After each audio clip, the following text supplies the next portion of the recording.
I'm Ryan from ExtremeTerrain.com, and this is my review of the Rough Country 3 1/4 inch lift kit with shocks fitting all 2007 to 2016 JKs. This kit is available for both 2-door and 4-door JKs, so make sure you get the right one for your Jeep. This lift is a good way to inexpensively fit 35-inch tires under your Jeep. It includes the minimum number of components that you need to lift the Jeep, put larger tires under it, and get it back on the road, all at a minimum price. The components that are included are quality and it'll get the job done, but there's definitely some room for growth. So as you use your Jeep and you find the limitations of the suspension, you can modify it and customize it to work exactly the way you need it to. Like I said, the kit does include everything you need to get back on the road and rolling again. Part of this lift kit are these 2.5-inch lift coil springs and 3/4-inch coil spring spacers that make up your total 3 1/4 inches of lift. You have shocks front and rear, extended rear sway bar end links, brake line brackets, and a rear track bar bracket. Now there are some parts that you can always add to this lift kit as you see fit. One of those parts are bump stop extensions.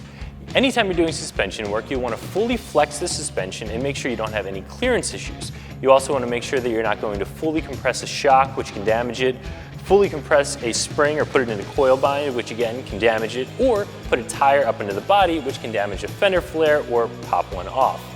This kit does include some rubber isolators on the shocks, which will help to keep them from fully compressing and damaging a shock, but I still recommend having traditional bump stop extensions added to the Jeep.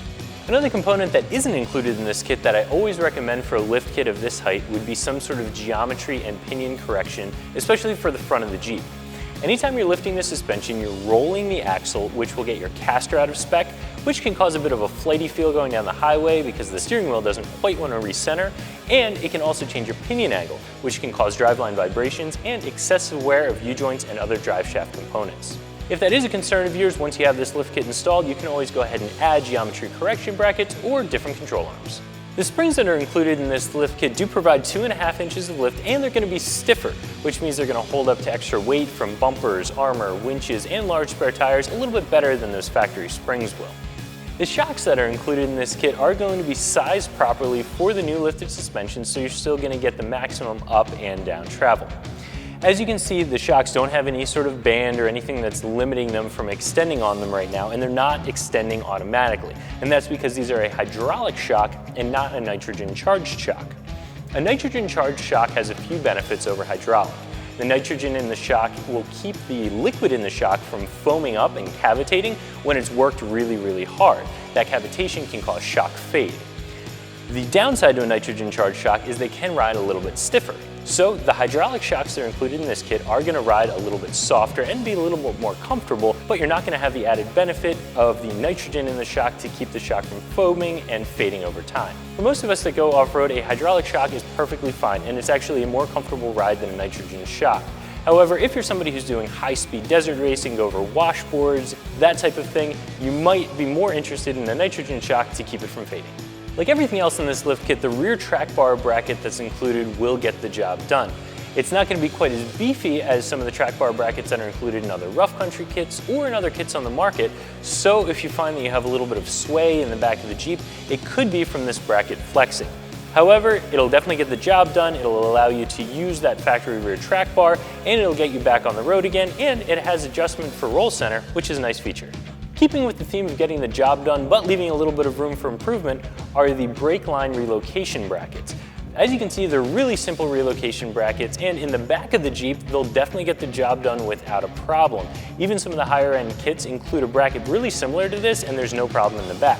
But in order to use these brackets up front, you actually have to straighten out the factory hard brake lines, which I'm not really a fan of doing. I personally would recommend adding a new longer brake line to the front of the Jeep, which will keep you from having to straighten out the hard lines and make sure that the brake lines aren't going to go taut under full droop.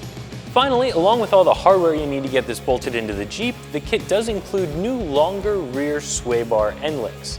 From the factory, the rear sway bar end links are longer than the ones in the front of the Jeep. So Rough Country includes new longer rear links, allowing you to move the factory rears to the front, giving you the little bit of additional length that you need for this lift. If you're somebody who plans on going off-road a lot, you'll probably end up upgrading the front sway bar end links to some sort of quick disconnect down the line, but these will work for now. Getting the lift kit installed on this Jeep was pretty straightforward because it installs much like any other lift kit would. The first step is to support the Jeep from the frame and then remove or loosen all the components that keep the axle from completely drooping. On this Jeep, that's going to be the front and rear sway bar links, the track bars, front drive shaft, brake line brackets, emergency brakes, and the breathers for both front and rear differentials. And of course the shocks, because you're replacing the shocks with this lift kit. Once you have all of those components loosened or removed, you'll be able to lower the axles down and the old springs will fall right out. In fact, you'll have enough room to reinstall the new springs with the coil spring spacers, all without the need for a coil spring compressor. I always like to try and avoid using a coil spring compressor whenever possible because they can get a little cumbersome when you're in the tight space in a wheel well, and they always make me a little bit nervous when they're under load. Now that you have the longer coil springs and coil spring spacers installed, you can move on to installing the supplied sway bar end links. Again, the kit supplies end links for the rear of the vehicle, and you're going to take the factory rear sway bar end links and move those to the front. As you continue putting on new components, you'll install the brake line relocation brackets. In the rear of the vehicle, they'll bolt right up, but in the front, like we mentioned before, you will have to do a little bit of work straightening out the factory hard lines. At this point, you can reinstall the new longer shocks that come with the lift kit. The bolt that fights me the most when doing one of these installs, especially on an older Jeep that has some rust, is the front upper shock mount bolt. So I definitely suggest spraying that liberally with a good penetrating oil a few days before you start the install, if at all possible, because it is a really tight space, so if the bolt's stubborn, it's really hard to get in there with heat or with a cutoff wheel. 9 times out of 10, when they're really rusty, we end up just breaking them off. From there, you can reinstall the front drive shaft and put wheels and tires on the Jeep and get it back under its own weight. For those of you following along at home, you might have noticed I didn't mention track bars, and there's a reason for that. I always like to reconnect the track bars with the weight of the vehicle on the ground because it makes getting those bolts lined up a lot easier. On the rear, you're going to install the supplied rear track bar bracket that again has 3 different mounting holes for different roll center. But in the front, there's no bracket, and if you're using your factory track bar, it can be a little bit difficult to get it lined up. My suggestion for this is to have somebody get in the vehicle, turn the key to the on position so the steering wheel is unlocked. Then, as you turn the steering wheel back and forth, it'll very easily move the whole body and frame on top of the axle. That allows you to get that bolt lined up really easily without having to fight it. I've tried all different things in the past, from ratchet straps to having people stand on the bumper and bounce up and down. This is by far the easiest way to do this. The whole install should take you about 6 hours, and you can do this in your driveway with just a floor jack, some jack stands, and some regular hand tools. However, if you have access to some other tools, it'll definitely speed the process up. Having air tools, a lift, and an extra set of hands around will definitely smooth out the process. As with any major suspension work, after you get everything done, you'll want to check your clearances.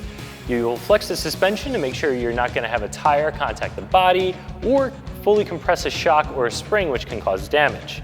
Another area to check your clearances on is the front drive shaft and the hot exhaust. On some of the newer Jeeps, the drive shaft gets really close to the exhaust, and after you lift it, and especially when fully drooping the front suspension, they can get really close and cause damage to the drive shaft boot. If you do have that issue, don't worry, it's a cheap and easy fix by installing an exhaust spacer kit. Like I said in the beginning, this lift kit includes the minimum number of parts that you need to run larger tires on the Jeep and get it rolling down the road again, but it also does it at a really reasonable price. In my opinion, because of the quality of the components included in this kit, it's definitely worth the cost if you're looking for an inexpensive starter lift kit to get you going that you can build on down the line. So if you're looking for a lift kit that gives you a pretty comfortable ride, will completely change the look of your Jeep, and gives you the opportunity to upgrade your suspension as you see fit down the line and really customize your Jeep for your needs, this is a really nice budget starter kit. So that's my review of the Rough Country 3¼ inch lift kit with shocks fitting all 2007 to 2016 JKs that you can find right here at extremeterrain.com.